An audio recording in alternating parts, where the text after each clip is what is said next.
The crowd was roaring. The arena lights blazed down like 1,000 suns, reflecting off the steel cage in the center. Cameras flashed, banners waved, and chants thundered in the air. In one corner stood the MMA champion CEO, a man feared both in the boardroom and the octagon, tall, broad-shouldered, his fists like steel hammers. In the other corner stood a man no one recognized. His gloves looked worn, his shorts mismatched, his stance imperfect. He wasn't a fighter. He was a single dad, a war veteran, a man who had been challenged to spar in a $10 million fight. The audience laughed when he walked in. But in the final move, he would silence them all. It had started 2 months earlier, far from the glamour of the arena. Daniel Cross was just trying to keep his life together. Once a decorated soldier, he had returned home with scars no one could see and a daughter, Lily, who was his entire world. His wife had left when Lily was only 2, unable to handle the struggles of post-war life. Now Daniel worked double shifts at a repair garage, barely making rent, skipping meals so Lily could have enough to eat. His body ached every night, but his heart ached more. Still, whenever Lily smiled, he felt like maybe he could keep going one more day. One rainy evening, Daniel was walking Lily home when they passed a newly opened gym, sleek, modern, with the name Titan Combat Club in bold letters. Inside, a crowd gathered around a man in a suit who looked like he belonged on a magazine cover. That was Damian Cole, the MMA champion CEO, the youngest billionaire in the city, famous for his ruthless business takeovers and undefeated fighting record. He was hosting a charity sparring session, offering $500 to anyone who could last 2 minutes in the cage with him. The crowd was full of young, eager fighters.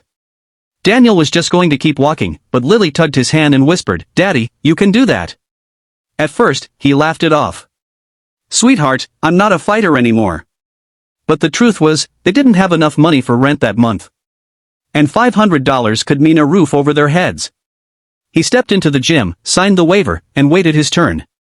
Damian glanced at him with mild amusement. "You sure about this, old man?" he asked, smirking. The crowd laughed. Daniel simply nodded. When the bell rang, Damian came in fast, testing Daniel's reflexes, throwing playful jabs. But Daniel's military training kicked in. He didn't fight like an MMA pro, he fought like a man who had survived battlefields. He dodged, blocked, and moved with quiet precision. 2 minutes later, the crowd was stunned. Daniel was still standing. Damian smiled for the first time that night. "Interesting," he murmured. The next day, Daniel got a call from Damian's assistant. "Mr. Cole wants you to join a professional fight. $10 million if you win, 5 if you lose." Daniel thought it was a joke until the contract arrived. The fight would be broadcast worldwide. Damian called it a human interest story, the undefeated champion CEO versus the single dad veteran. The media loved it. Daniel hated the spotlight, but Lily's hospital bills, for a rare condition she had hidden from him, were piling up. He couldn't say no. Training was brutal. Damian had access to the best coaches, but Daniel was training in a dimly lit boxing gym run by an old friend. His body screamed in pain. His knuckles split open. He bled, sweated, and sometimes nearly collapsed. But every night, Lily would hand him a water bottle and say, "You're my hero, Daddy." And he'd keep going.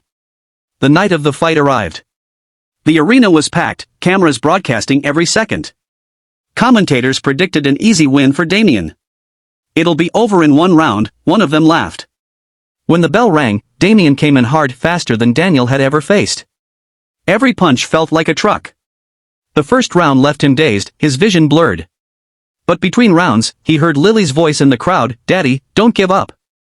Something shifted.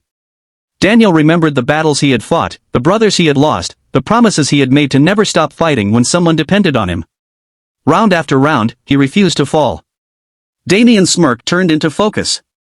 Then, into respect. By the final round, the crowd was chanting Daniel's name. In the last 30 seconds, Damian went for a knockout, a vicious spinning kick. Daniel, moving on pure instinct, countered with a move no one expected. He stepped inside, took Damian's momentum, and swept him to the ground with a clean military takedown. The cage shook. The crowd exploded. Damian lay on the mat, smiling through the pain. "You win, soldier," he said. The referee raised Daniel's hand. Cameras flashed, and reporters swarmed. But Daniel wasn't looking at them. He was looking at Lily, running toward him with tears in her eyes. "You did it, Daddy," she cried, hugging him tight. Later, at the press conference, Damien announced something no one expected: the money isn't the real prize. Daniel will join Titan Combat as my new partner. This man isn't just a fighter, he's a leader, a protector. And the world needs more of that. The audience erupted in applause. Daniel's life changed forever. Lily got the treatment she needed. They moved into a safe home. And every time someone asked how he managed to beat the undefeated champion, Daniel would smile and say, "I wasn't fighting for myself. I was fighting for the one person who believes in me, no matter what." So if you've ever felt like the odds are stacked against you, remember, your strength doesn't come from how hard you hit, but from who you're hitting for. And if this story inspired you, don't forget to like this video and subscribe for more stories that prove, sometimes the underdog doesn't just survive, he wins.